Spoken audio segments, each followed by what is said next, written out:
Good morning, I'm Mary Gockowski, a second grade catechist. I hope everyone's well. We miss seeing everybody. Today, I'll be reading you this book, The Seed Who Was Afraid to Be Planted by Anthony DeStefano.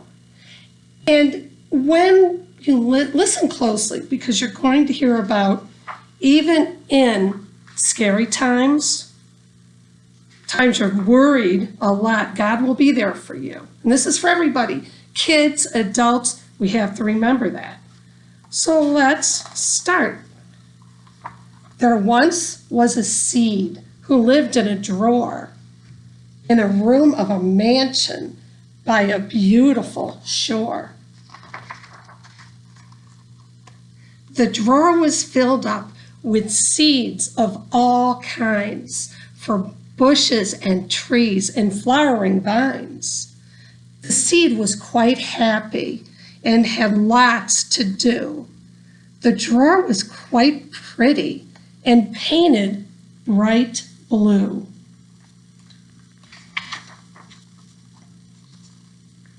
Cozy and warm, the seed felt secure.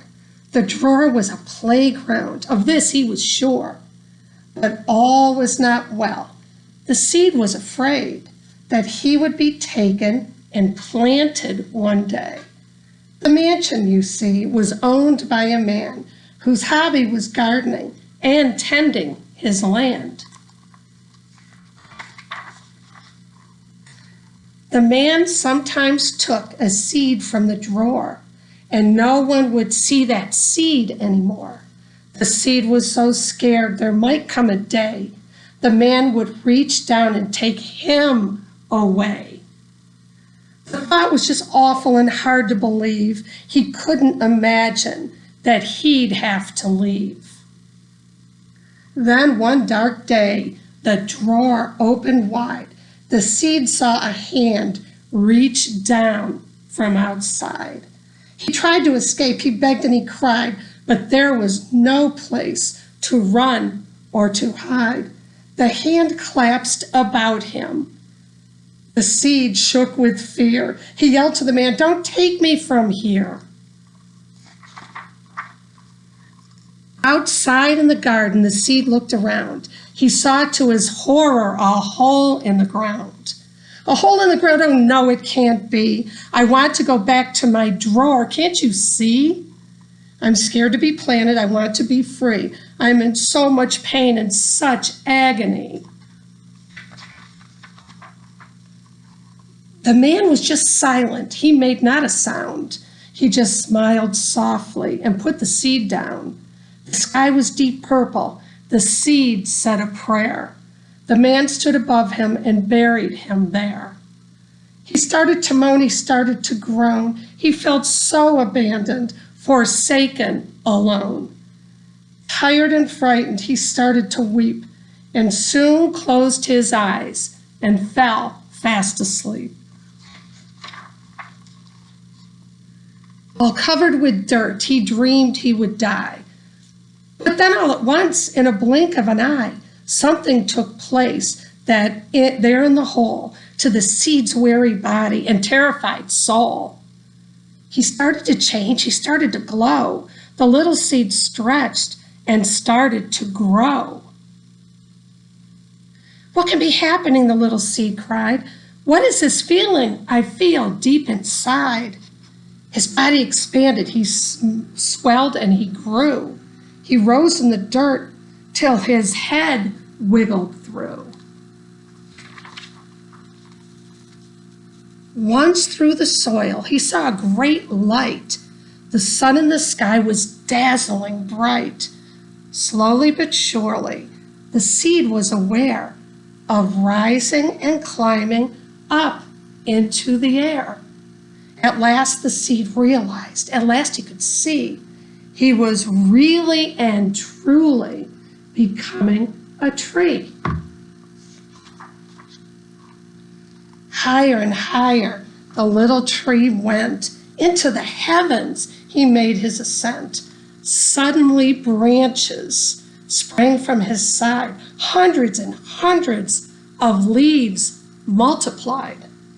The branches grew nuts and fruits that hung down. They swayed in the breeze and covered the ground. Then filling the air with fragrant perfumes, the tree sprouted flowers and blossoms and blooms.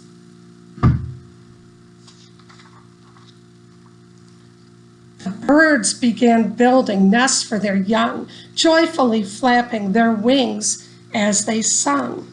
In the tree's branches, the baby birds napped, while woodpeckers pecked on his bark full of sap. Cardinals and blue jays flew from above. They played with the eagles and owls and doves. Squirrels and rabbits began to appear. Beautiful butterflies come flying near.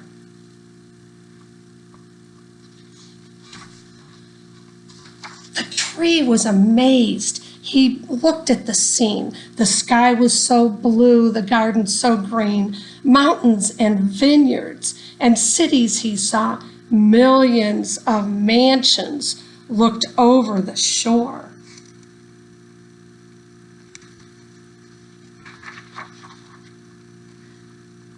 The tree was so thankful and heavy with fruit, he bowed to the man in a humble salute. The man stood below, a smile on his face. The children were running all over the place. They climbed up the tree. They swung from his vines. They seemed to be having the happiest of times. The garden was sunlit. The tree was aware of laughter and music and life everywhere. Life in the garden, life on the shore. So much more life than he had in that drawer. A breeze stirred his leaves, a wind howled through. The tree understood that all things were new.